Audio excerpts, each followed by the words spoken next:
We're not known for strong words, are we? No. So welcome to another edition of Virtual Happy Hour 3.0. Today is a big honor to introduce you to Justin Brownjohn, who was also an attendee of the Ops 2020 last year in Berlin. I remember very well when we were all together in person in July in my home city. And nowadays we are all forced to only virtually meet. But the good thing is that we are taking the opportunity to learn so many things, especially from all over the world. And today we are talking about Australia. The stage is yours, Justin. Please start your screen sharing, and then let's see what our New Zealand friend in the call from Indigo Airlines is trash talking with you later. No, I didn't actually talk about anything about New Zealand. I've not used Teams very much, so I'll just give this a go. Not quite sure how to use it in the background. Hold on. And so Neil is also helping you because he's also based in Australia. So you are still in the majority. And if Jeremy is too mean to you, we can kick him out. There's no problem. Okay. He's anyways on mute, and we can also mute him. So. Yeah, exactly. That is a nice feature. So there is a button where you can then share your screen. Yeah, I've got to upload it or something. I'm just trying to find it. Hold on.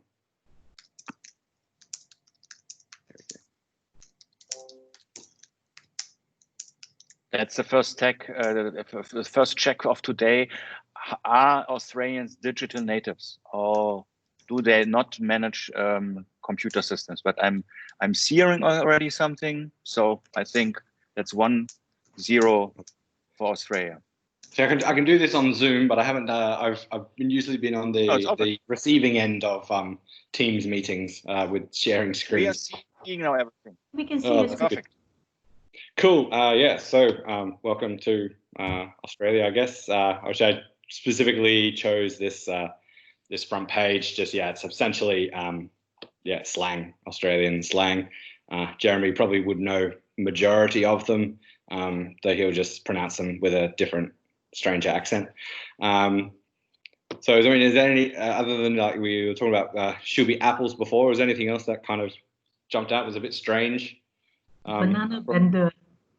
The banana vendor, yeah, just someone from New South Wales. That's it. That's all it is. So a Queenslander will call someone, from New South Wales a banana vendor, and then we call Victorians Mexicans because they're south of the border. So, and then like if you're in Northern Territory, then everybody else in the country is a Southerner. So we've the love is certainly there, and that's kind of what I'll be talking about a bit later. Some of the issues. And how are you naming the New Zealand guys? Usually Kiwis or sheep shaggers. Sheep shag. Yeah. The love is not lost between the two countries, and I think arguably they've actually became a lot closer. Obviously with this COVID travel bubble, that Trans-Tasman travel bubble, whatever they're calling it these days. But it's actually the domestic issues in Australia that is causing the problems of getting that off the ground, because none of our premiers can seem to become aligned with one another. Federalism has kind of fallen over, really. So that's kind of what I'll get to a bit later in the presentation. A lot of these I don't use. Probably "you're kidding me" is probably one, and "she'll be right, love," and that's just a really offensive way to if you're really upset with particularly a woman, and she's like, if you're dealing with someone in a like a restaurant or something, and she's really hard work, just to calm her down, you say she'll be right, love, but that will usually make her a lot more angry. But it is quite funny to see the reaction change sometimes. It's a lot of these are probably half of them are probably not the most kind things to say to someone else, but anyway. So I guess a little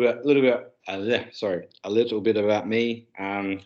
Lived in 7 countries. Obviously, the map on the right is where I've lived. Obviously, I'm from Brisbane, but currently live in Melbourne and are yeah, spent time in Asia, Middle East, and Europe.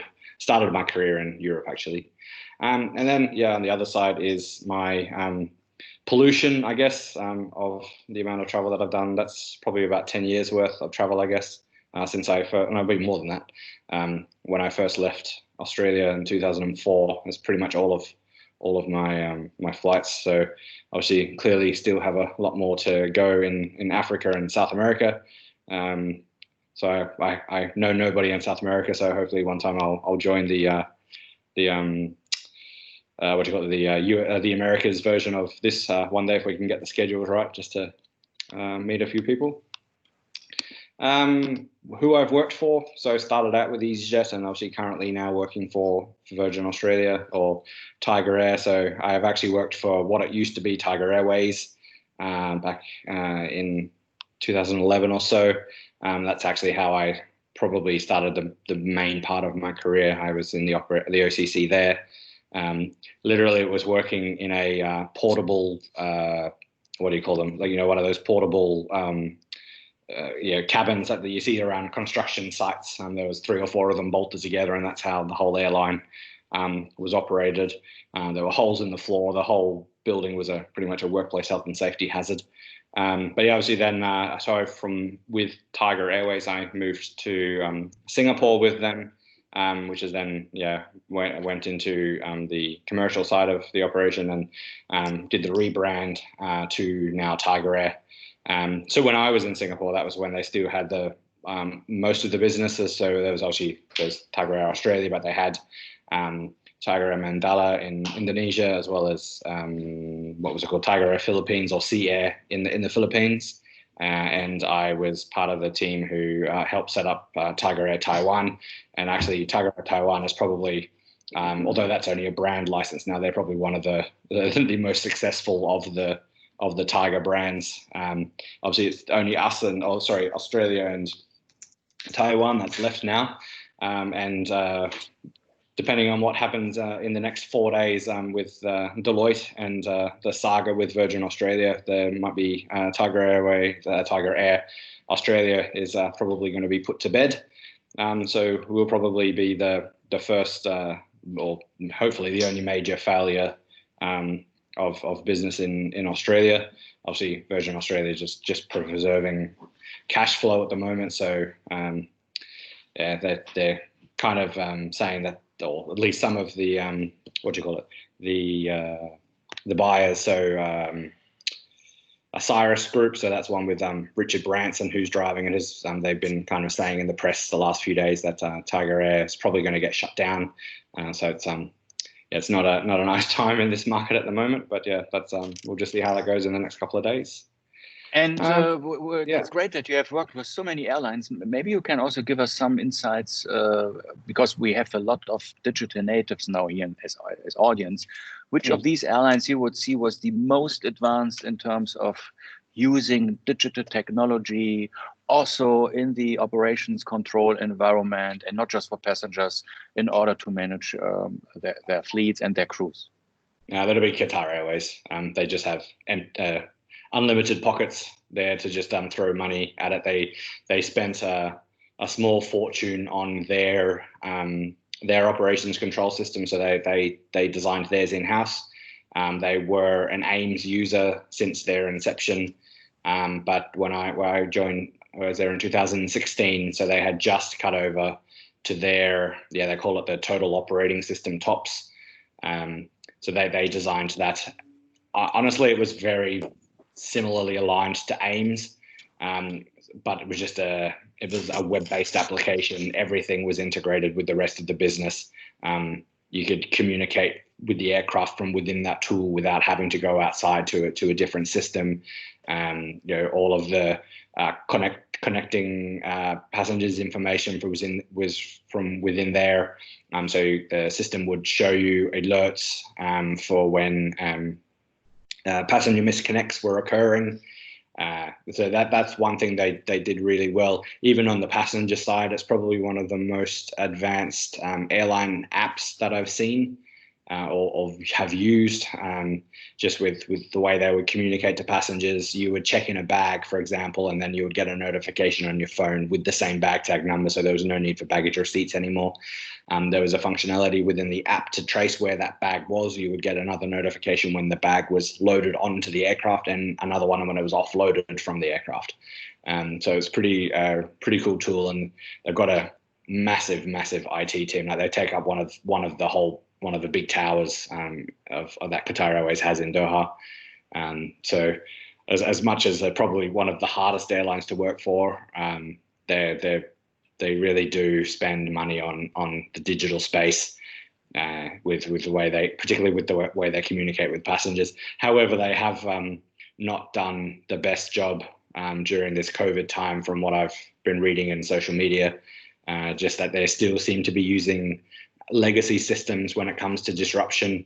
So it's the same thing as most GDSs work. A passenger's disrupted, their PNR is queued for refund, but there's still that manual intervention of the refund being required before the customer actually got their money back. So they're just as the same as Emirates and some of the other larger carriers, Cathay and even Qantas in Australia, having 3 months wait times for refunds.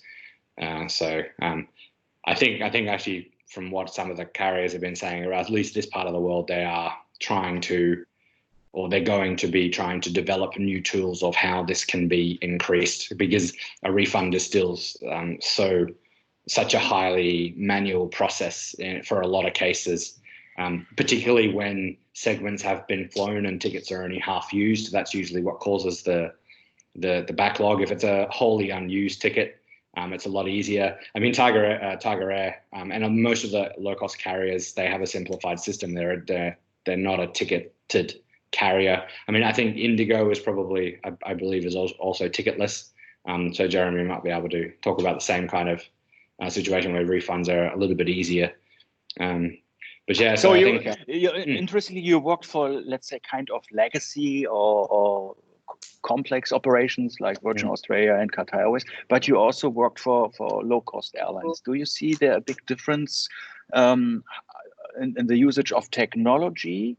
And what is also your view, how much different are these airlines really in the process and in the deployment of digital tools? I actually wouldn't say it's legacy versus low-cost carriers when it comes to digitalization or the use of digital technology. I think it's actually more the size of the airline. I mean, you just, like with an airline the size of EasyJet or Qatar Airways, you have no choice than to automate as many functions as you can. Whereas, when with Tiger and even at Knox Scoot Knox Scoot, when I was there, was only a 3-aircraft operation. Yeah, everything was still done with spreadsheets. Except for once we started uploading schedules into GDSs, that was only where that's kind of the digital world took over. But from the planning perspective, and although I was not in the OCC in Knox Scoot, I did work with them a little bit, and they didn't have any operation systems. It was all manual. It was tracked on spreadsheets. So I mean, I don't know what it is like now. That was 4 or 5 years ago. But I think it's actually the size of the business which triggers the digitalization. Virgin Australia is probably halfway between it. I mean, and you can look in there, they're not a small airline, but they're also not a larger. They're only a 100 airline operation. So they're using Sabre Movement Messenger. No, sorry, was it? Yeah, Movement. Yeah, the Messenger, whatever it is, or Manager. Sorry, Movement Messenger. Manager. So they still have a lot of manual processes involved, particularly when it comes to communicating with aircraft via ACARS. They're still using like Hermes for the, and I think I can't remember the name, one of the flight planning systems, but it's not integrated with Sabre, so they're still separate systems. Whereas in TOPS and Qatar Airways, I could click on a flight puck and actually download the flight plan from within there.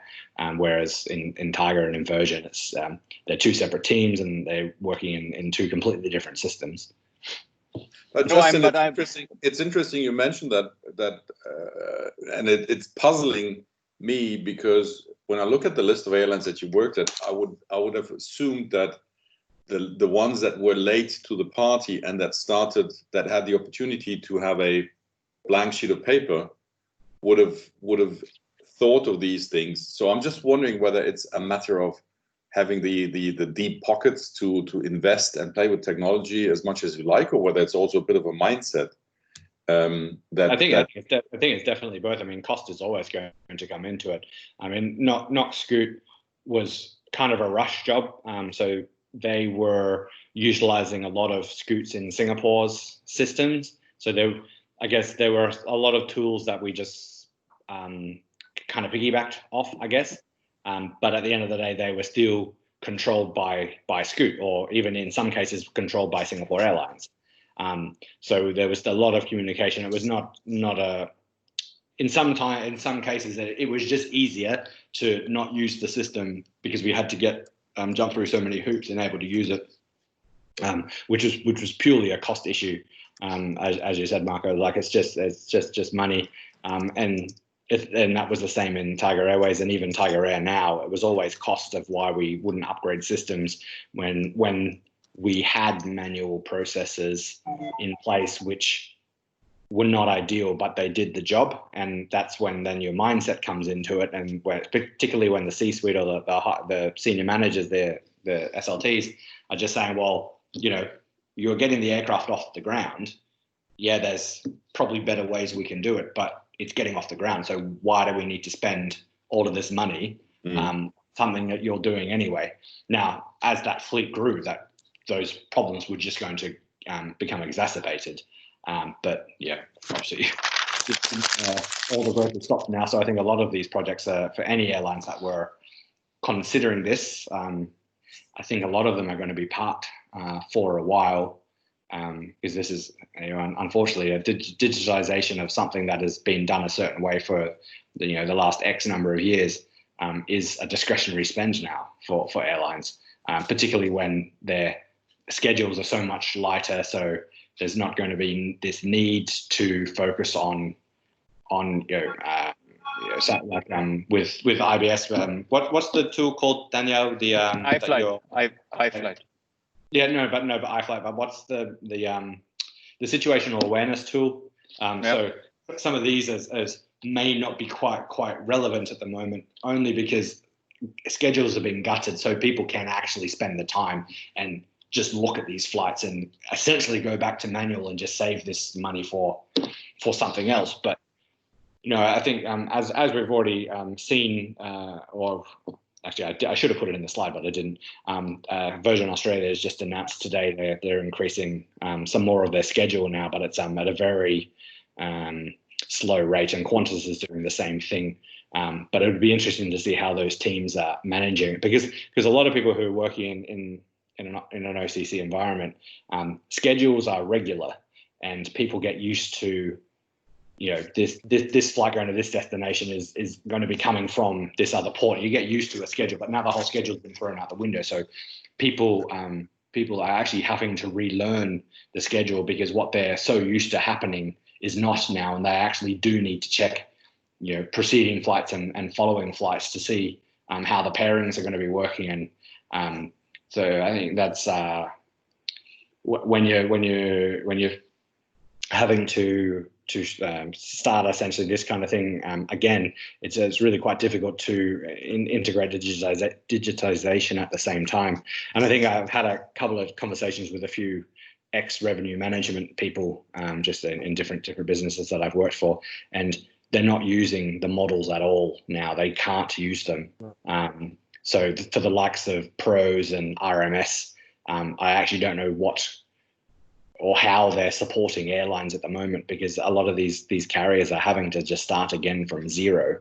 And even when demand comes back, it's going to be so different, because all of the booking curves for the most part have been pushed so close to the departure time now. Airlines don't know how many seats they're going to sell, so it's really hard to allocate resources and know how to schedule flights at the moment. So I think that's what we're seeing, at least particularly from the perspective of Virgin Australia, because all of their decisions have to go through the administrator at the moment. They're being very, very cautious with the way they're launching flights. I think they've just published the schedule today for their increase, and I think they've increased it to just under 30% of their normal market by September. That's with no international flights. Both Qantas and Virgin, I suppose Jetstar as well, have cancelled their international flights now through till October. They just don't think the government is going to be coming to the party to open up the borders, with the exception of New Zealand. Okay. But Justin, I'm very glad that I could win you as a panelist for next week's Virtual Ops 2020. Jeremy, by the way, will also join the panel, and Martin Sedlatek, the presenter from Lufthansa Consulting, he also worked at EasyJet. So I'm really looking forward to this expert talk about the new mindset and technology and airlines and so on. And I think your track record is really awesome, and I'm looking forward to it. And also thank you for confirming your attendance next week.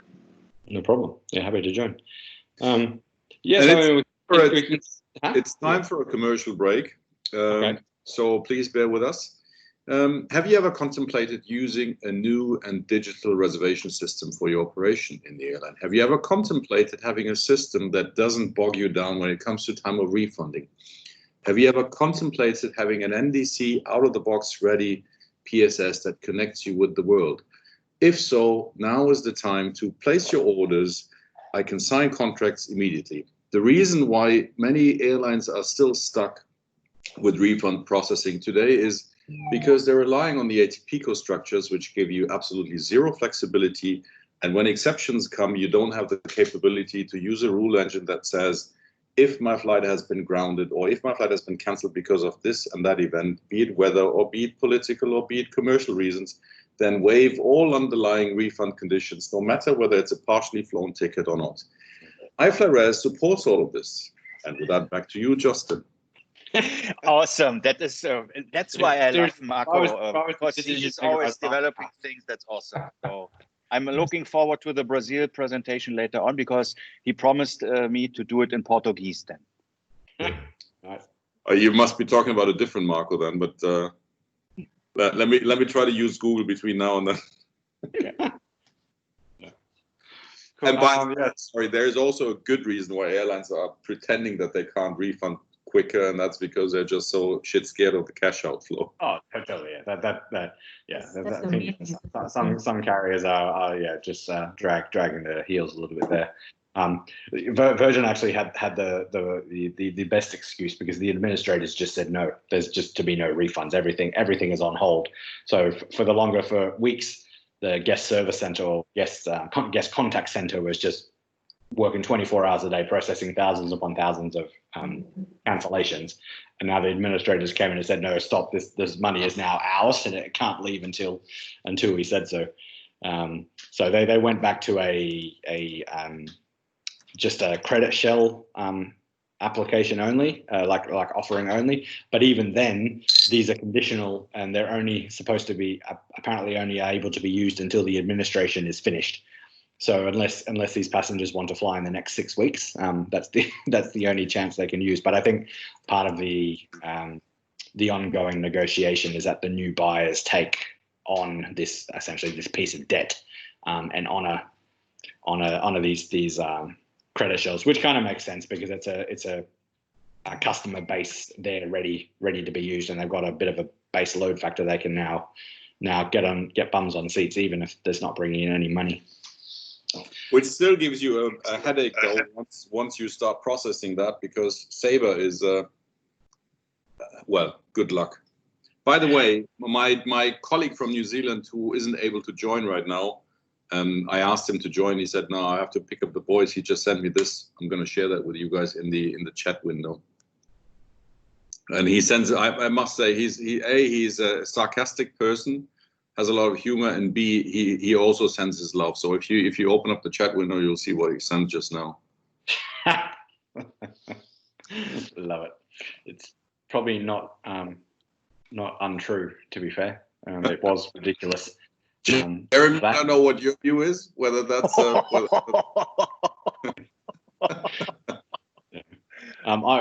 Seeing that going on when that first all started happening, I was really ashamed of what was going on in this country. Like, it's just the stupid thing was you would have an argument with people about why are you mass purchasing toilet paper, and the argument usually was, because it's all coming from China and therefore the shipments are going to stop. The problem was all of the toilet paper that was being bought was made in Australia. So there's just like these I think there's two big companies, usually only kind of made toilet paper, their factories, during daylight hours, like just one shift, like 7 a.m. till 6 p.m. or something. They actually had to turn on 24 hours to keep up with the demand. And even now, some stores, depending on where they are in the country, there is still a shortage of them, or your selection is limited, so you can't have your 3-ply anymore. You only have your 2-ply.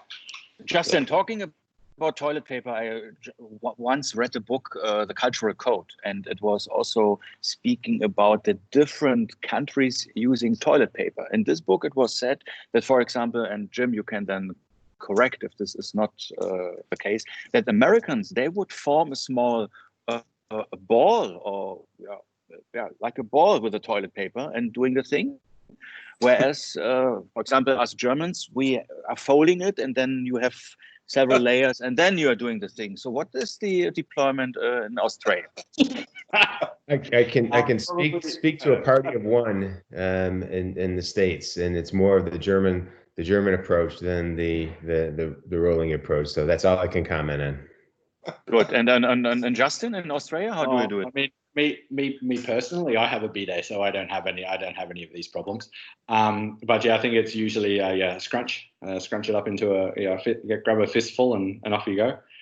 I think we're not as tidy and as environmentally friendly as Germans. I have for the longest time I used to have bathroom instructions when I would visit my friends in Berlin. Particularly my friend's partner would have strict instructions of sitting only and to limit the use of the toilet paper. Yeah.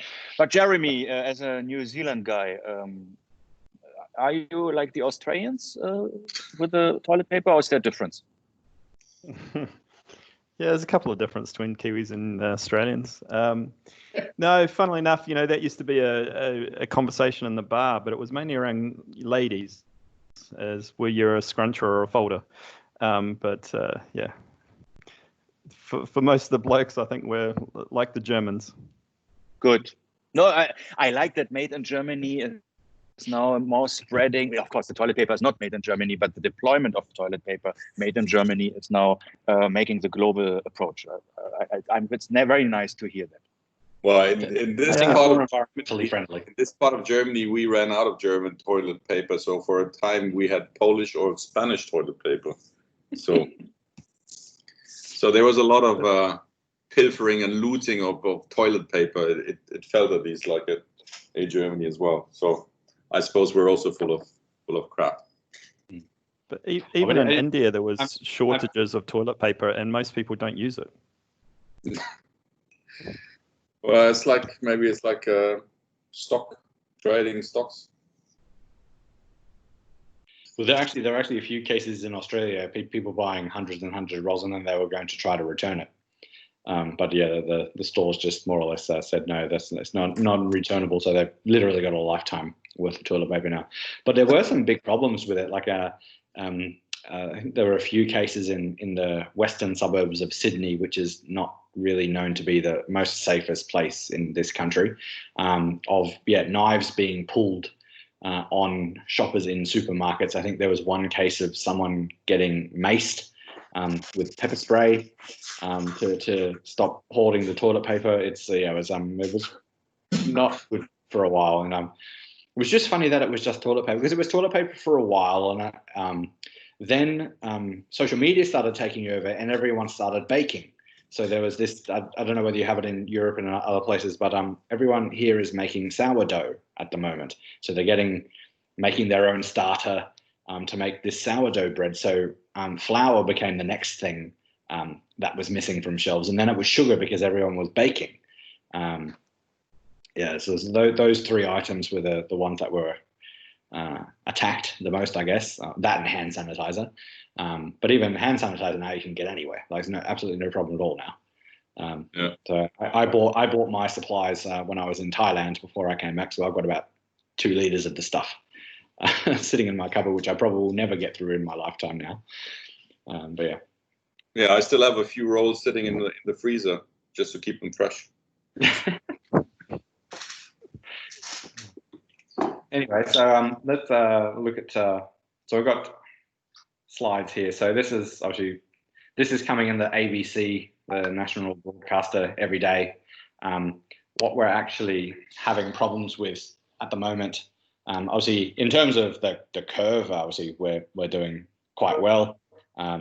Singapore's tracking, slowing down a little bit now, but for a while they were doing great, and Australia was trying to model Singapore's response, I guess. But then obviously the outbreaks happened in the workers' dormitories where you just weren't able to socially distance. So then Australia said, "Oh, okay, no, we can't follow Singapore anymore."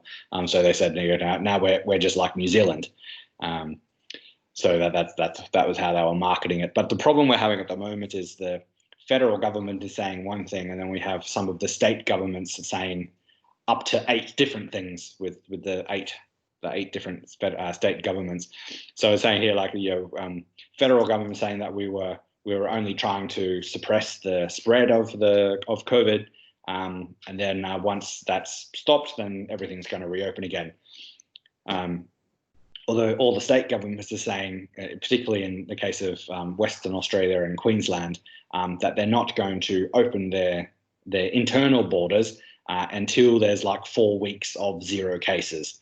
Now, obviously, that is not ever going to happen. And even just the last few days in Victoria, where I am, we've had a bit of a spike in cases. There's been a couple of clusters found in kindergartens. And then obviously we've had the Black Lives Matter protests as well, and there's been a few cases that have started to stem out of those protests in Melbourne. Nothing in Sydney so far. So that it's going to be a bit telling at the moment. Particularly the next week, I guess, to see if this issue increases. But then the other point I was going to say here is same federal government saying one thing with their international border, so they're saying that it's going to be staying closed with limited exceptions, with the exception being still able to potentially travel to New Zealand and some of the other Pacific nations. But the other states are saying that they are essentially having a slinging match between one another, saying that the other states can do what they want, but they're going to prevent international travellers coming into their states, which for a start, the international border is not a state's issue, so the state actually doesn't have any say of it.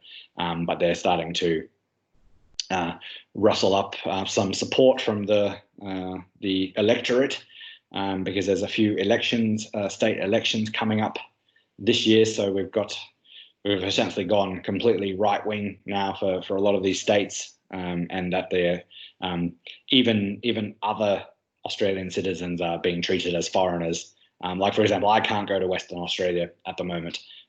Even if I was a resident in Western Australia, I would not be allowed to go to Western Australia. They gave like 3 days notice that their border was going to be closed, and then there's been no travel across it since. There's only very strict exceptions, mainly related to if you're working in the fly-in, fly-out environment in the mines. So obviously without the mines, the Australian economy just falls over. So there's been some exception to them, but even the big companies over there, and when we talk big companies, these are talking about hiring 10 and 20,000 employees each, rather than having them come from the East Coast and then into their mines in northern Western Australia. They're all coming over, come into Western Australia once, and then they've just stayed there. So that's where all of the transcontinental traffic has just disappeared now, because of what usually is carrying miners from the East Coast to the West Coast. It just has disappeared now. So that's where we're at the moment with states not being agreeable with one another. Obviously, a few little shots of what we're doing. So obviously I'm in Melbourne, which obviously is one of the states that has no border restrictions, although by virtue of every other state having border restrictions, we essentially are just trapped here. I can travel to New South Wales if I want to, or the Australian Capital Territory. There's no problems there, but yeah, all of the other states is a no-go.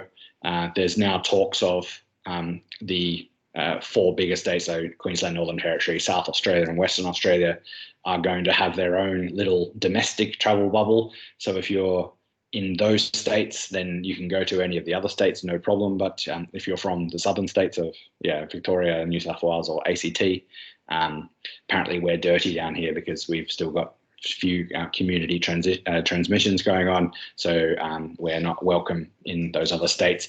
The biggest problem is we're coming into school holiday time at the moment, and the Queensland, particularly Queensland government, relies heavily on tourism from the southern states. So all of that traffic is now missing. So there's actually a lot of internal pressure occurring from far north Queensland, Great Barrier Reef and all around Cairns and everything up there. Really starting to lobby the local government to release the restrictions so they can at least try to recoup some of their lost revenue.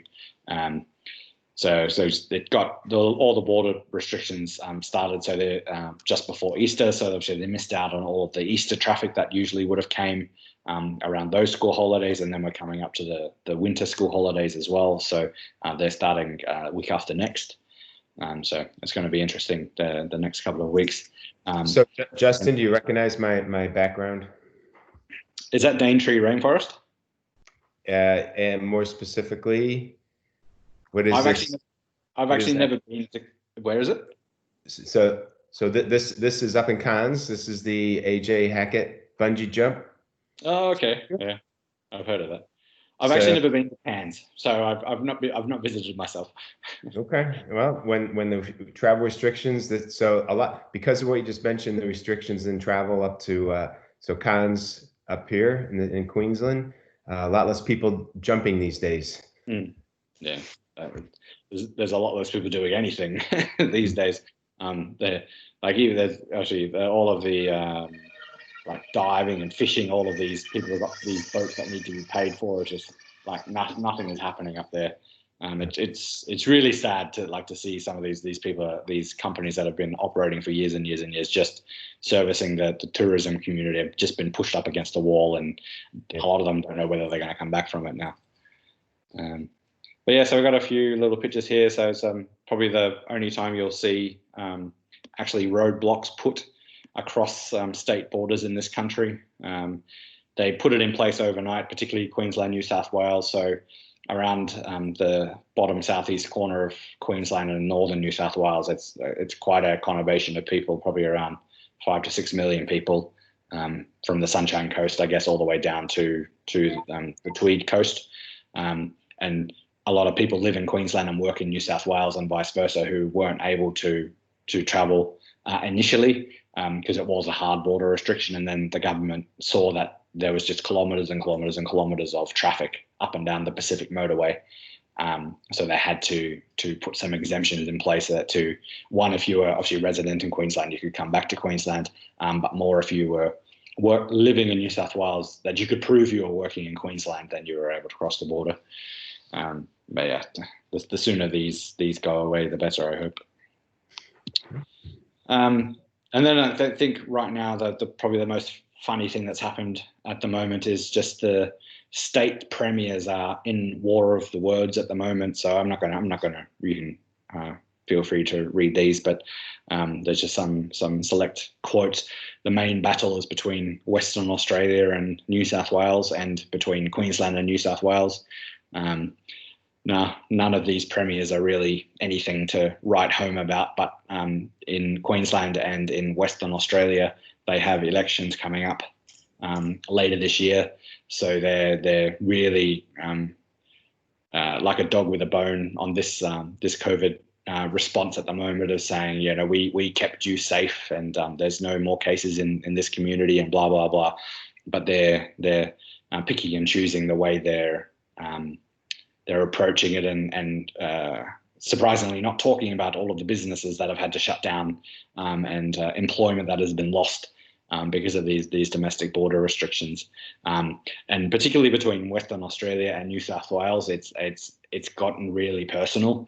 Obviously, the one that started it is New South Wales was trying to push the rest of the states to open their borders so people in New South Wales could go on holiday essentially, and then Western Australia's brought up the Ruby Princess, and that was that ship that docked in Sydney, and for some reason the Australian Border Force decided to not call the Australian Quarantine Service to meet the ship, and a few thousand people got off that ship, and I think there's something like 800 cases have been linked to either from that ship or people who've had contact with people on that ship. So that was what that was about, and then after that, there's been no more ships docking in the country. And then so I think just my last slide, I guess, where we're at in Victoria. We're not at all regular throughout the country. Every state is different. And so this is Victoria, and we are probably although we don't have border restrictions in place, we are currently the most restrictive state in Victoria, with some release coming up next week, and then more in July. Obviously, there's still the biggest thing that they harp on about is the 4 square meters of space. So although you've got these limits of where you can have 20 people in a restaurant, if that restaurant is small, and every person can't have 4 meters square around them, then that limits the number of people that are in there. And when you're going into restaurants and bars now, you can only go into a pub if you're having a meal, for example. You have to give your name and your telephone number when you enter the premise, so that if there's any cases that come out of, linked back to that establishment, that the health department can contact everybody who was in there at the same time. So a lot of businesses still haven't reopened just because it's not worth their while. Because Melbourne in particular is very famous for its small bars and small restaurants, the whole cozy atmosphere where there's only maybe enough room for 10 or 15 people in these small alleyway restaurants and bars. But because they can't meet these requirements of the 4 square meter rule, if they had to apply that's only like 3 or 4 people inside there. And this is including the staff. So just a lot of places are still shuttered, with those employees still not working. But so that's Australia at the moment, I guess. Hopefully some things are going to be releasing a bit more, particularly in July. Most states, I think most or all states have now announced at some point in July that the domestic border restrictions are going to be released. So at least that's something, but it's a bit late for the school holidays. But I think that's a lot of why the government have done it that way, just to hopefully prevent as much movement as they can. It is a fantastic presentation. I liked it very much.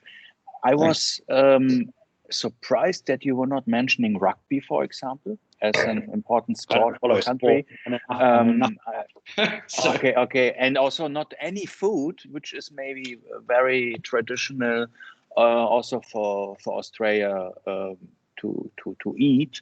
But I hope you eat something, because if you're saying I don't know nothing about rugby, I hope you know something about food. We're a nation of immigrants. We don't have local food. So whatever type of food you want, you for sure can find it. Okay. Particularly in Melbourne.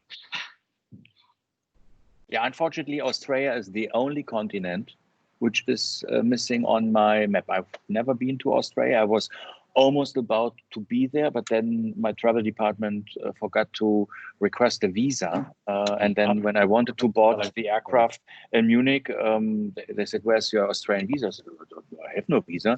And then they tried to do it electronically, and then they were crashing the computer. And that was, I think, 2005. And that's why I was never been to Australia. I don't know whether Jeremy is now saying, well, you haven't missed anything, but I want to be one day in Australia. Oh, hopefully we'll get here eventually. I think there'll be many cheap seats once these things start opening again. Yeah, and we are also interestingly implementing for Australian carriers our systems, and we have also with Qantas a big customer. So IBS is pretty strong in Australian market. So that's why they use iFly as well, don't they? Say again? Qantas use iFly as well for their staff travel, don't they? Yeah, and they're also a big cargo customer and loyalty customer. Yeah. And we are currently implementing our iFlight crew for their regional group operations, and the same for Jetstar. So that's why Australia is for us a very important market. Very good. Are there any questions from the audience to Justin?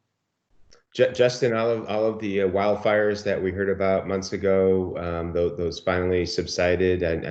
The biggest impact that I heard about was just on the wildlife population, which was it was tragic on a people standpoint and a wildlife standpoint. So, any updates on the outcome of all the wildfires?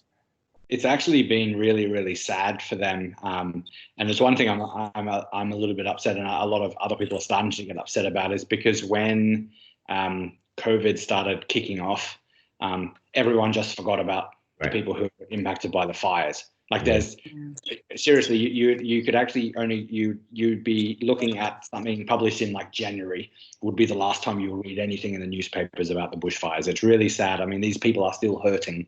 Probably the one thing closest, and probably the one good thing Victoria is doing, is they're really driving local tourism, and they're actually putting out marketing collateral, trying to convince Victorians to travel within the state, and particularly to the coasts where the fires were, to help start spending money in those communities.